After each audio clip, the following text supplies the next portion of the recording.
Magandang umaga sa lahat ng mga Pilipino saan mang sulok ng mundo. Ito ang Kabirada Lance Channel at ako si Lance. Isang bagong luto, isang bagong hain na balita tungkol sa ating politika.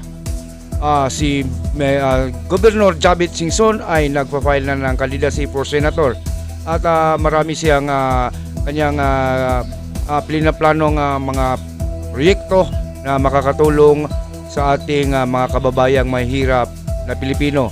At inaamin ni Chavit Singson na noong unang eleksyon ng kanyang kasama pa si President Duterte at ang unit team ay inamin niya na si Sara talaga ang pinakamalakas na kandidato noon. Eto, tingnan na rin ang balita. And then finally na lang po, Governor, kayo po ay tumatakbo din po ba under the former President Duterte's party or hindi po? Wala. Salamat ako kay President Duterte dahil in-endorse ako. At si Presidente Marcos, tinulungan ko. Ang plano lang niya noon, Vice President. Ako nagsabi na Presidente i-file.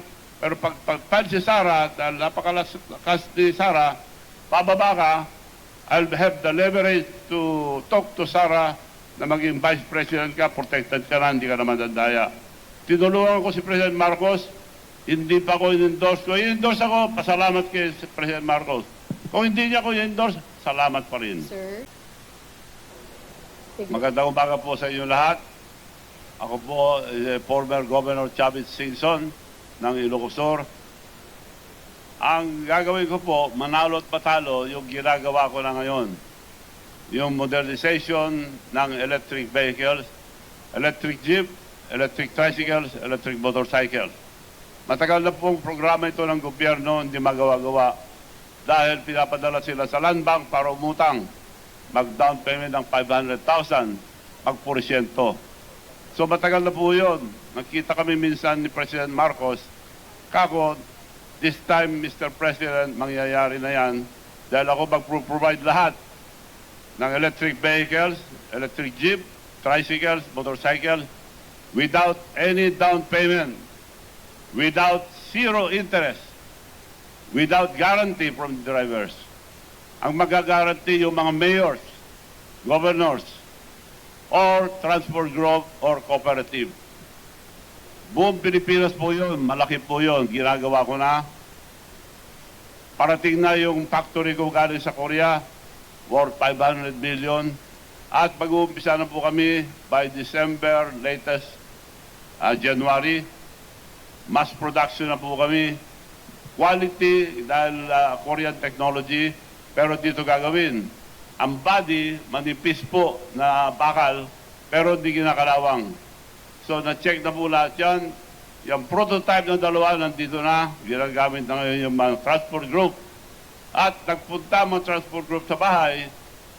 Sabi ko, hanapin nyo muna yung pinakamura para hindi nyo ko mabintangan na nagdinegosyo. Dahil tulong ko lang lahat to sa ating mga drivers na walang sasakyan para sa mga mahirap. So, nagharap po sila sa China, Korea, Philippines. Pinakamura po, 3 million. Kako, para tunay na tulong gagawin ko, ibibigay ko lang sa inyo 1.2. More than one half ang hinati ko. 1.2. Buong Pilipinas po yon. At may dagdag pa doon yung card na ginagawa na namin. Meron kaming card na ginagawa sa aming bayan na kung anong bayan nila, yun ang card nila. Etong card na ito, international, worldwide. Dahil Visa card, Narbacan card, lahat ng bayan magkakaroon, ang buong Pilipinas, mamimigay kami libre with bank account, credit card na as a debit card. So, ito po, gawa-gawa lang namin, pero maandar. So, yun po gagawin ko, manalo at matalo, para matulungan ang ating kababayan, uunlad ang ating bansa, dahil ang ekonomiya natin pag nasa bangkong pera. Ang pera ng mga tao ngayon, karamihan, nasa unan lang, tinatago, kung saan tinatago. Pag nawala, away. Pag hawak-hawak, may tayasabong, nawala na. So, makakatulong po ito, ginagawa ko na, gagawin ko At mas marami akong magagawa, mas madali ko magawa kung ako ihalal na senador. Okay. Maraming salamat, sir. Salamat Bringing this po. up. Yeah. Tanong po sa media number 1. Melanie. Mean, I'm sorry, Net 25. Miss Mean. Sir, good morning po. Tatakbo kayo under ng what party po? Administration din? Independent, pero ang partido ko, LL. Ano po yun, sir? Lakas loob. Sir, doon sa binabanggit nyo kanina yung mga programa, sino pong transport group yung direkta makikinabang doon sa... Lahat ng transport group, yung Magnificent Seven at mga buses, lahat ng drivers, nagpunta na po lahat sa bahay at magpipirman na kami dahil mass production na po kami. Lahat ng transport group, no exception, the whole country, nakipag-uusap na po sila sa akin. Michael Rogas. Gov. Michael Rogas po, from Radyo Pilipinas. Saan po ninyo kukunin yung pong pondo para po sa sinasabi po ninyong programa na pagbibigay ng jeepney modernization at hindi mo ba kayo malulugi sa kaning gawin po ninyo ito? Saan ko kukunin? Apo. Ako nang bahala doon, sagot ko yun. Isa lang salita ko, gagawin ko. Hindi mo ba kayo malulugi, Gov? Kung Lugi. Malulugi ako ron. Hindi ako bagay malugi basta para sa masa, para sa ating bansa. Kagaya nung ginawa ko Miss Universe. Lugi, sabi niya, kinuha ko, lugi. Pero maganda sa ating bansa. It was considered as the most successful Miss Universe ever in the entire world. So binibigay sa akin ng Miss Universe anytime. Gawin ko raw, wala nang down payment, wala nang may discount pa. So yun ang nangyari. The best Miss Universe ever. Walang nakakuha po sa Pilipinas ever. Not even the government. Nagawa ko po yun. Last question po. Meron din po kayong digital bank. Maaari niyo po ba kami bigyan ng konting background nitong digital bank po ninyo, Gov? Yes, yung digital bank, meron kaming bangko sa Amerika. Bihira po maka-approve ng bangko sa Amerika. Meron akong bangko ron, Bigham Bangko International. Meron din akong local bank at meron kaming digital bank. Yun ang tutulong magpandar. Right now, our card is being powered by Union Bank. Katulong yung bangko ng masa na ginagawa ko ngayon.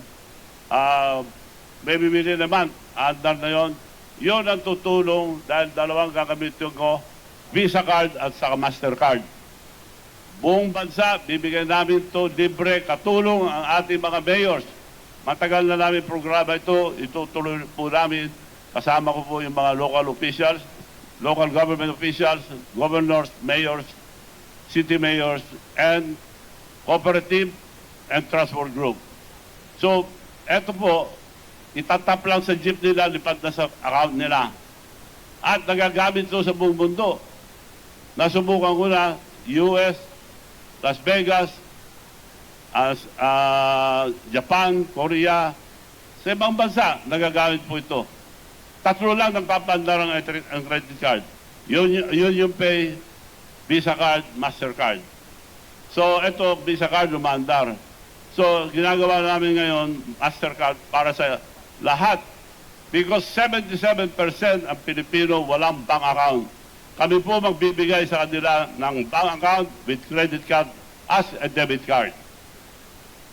Mon Galvez, TV5. Good morning, Mon Gualvez po sa TV5. Sir, just to clarify, kasi sabi nyo nga po kanina, lakas ng loob lang talaga yung pinangahawakan nyo po ngayon. Pero you're saying na ang pinupush nyo po talaga is yung PUV modernization, which is in line sa administration po na plano. Hindi ho ba kayo na-consult or paano ho ba? Hindi pa nagkaroon ng pag-uusap na maisama ho kayo sa line-up po ng administration? At saka bakit po talaga tinuloy nyo po ang pagtakbo pa sa Senado? Ayaw ko po kumandidato noon. Dami nagtatanong dahil sa ginagawa ko ng matagal ito. Bakit hindi kayo tumakbo? Hindi lang ako dahil kontento na ako. Dahil aming probinsya, nag-umpisa ko ang governor, kami ang pinakamahirap. Malit lang ang probinsya namin. Ngayon po, kami ang ikalimang pinakamayaman na probinsya sa buong Pilipinas. Kami po ang pinakagulo ng araw, the most notorious. We are considered as a warlord country. Now we are the most peaceful. So, kontento na po ako, tumutulong na lang sa labas. Kaya ito nang ginagawa ko ngayon, puro tulong, lalong-lalo na sa ating mga kababayan na mahirap. Dito, malaking magagawa ito, lalong-lalo na sa mga overseas workers. Hindi na sila lalabas pa pupunta sa bangko. Sa telepono lang at sa itong card na ito, baka magpapadala na sila ng pera, diretsyo sa mga kamag-anak. Hindi na mawawala. Malaking tulong sa overseas workers natin ito. At sa lahat. Okay. Jean, philstar.com.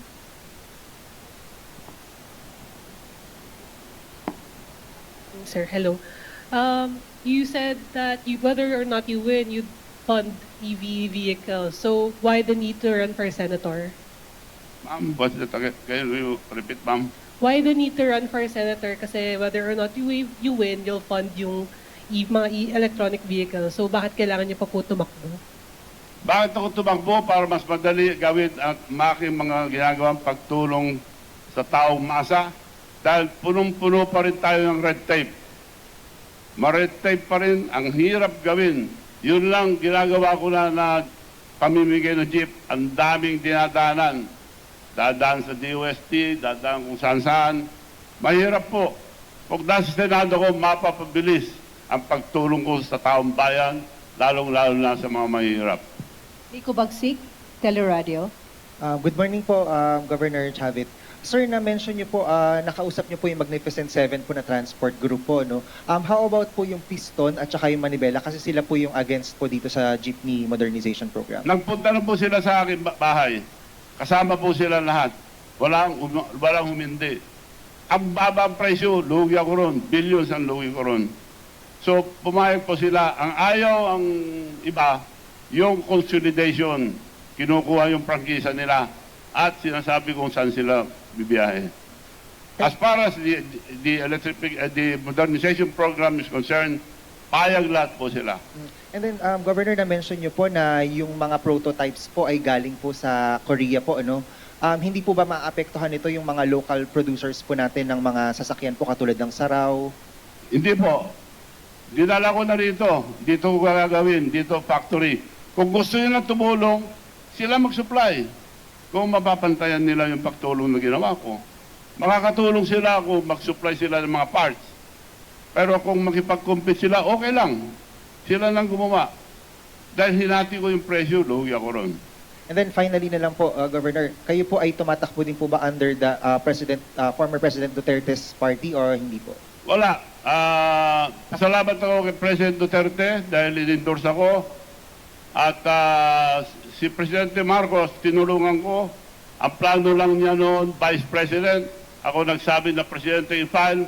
Pero pag-file si Sara, dahil napakalakas ni Sara, pababa ka, I'll have the leverage to talk to Sara na maging Vice President ka, protected ka na, hindi ka naman dadaya. Tinulungan ko si President Marcos, hindi pa ko in-endorse ko. In-endorse ako, pasalamat kay President Marcos. Kung hindi niya ko in-endorse, salamat pa rin. Sir, Mr. Governor, tapos na po yung 2 minutes natin. Maraming salamat po sa inyo Thank lahat. you. Okay. Sir, magtatanong na po yung media sa inyo. Tapos na po. Tapos Okay na na. share. Okay na? Okay na po. Okay.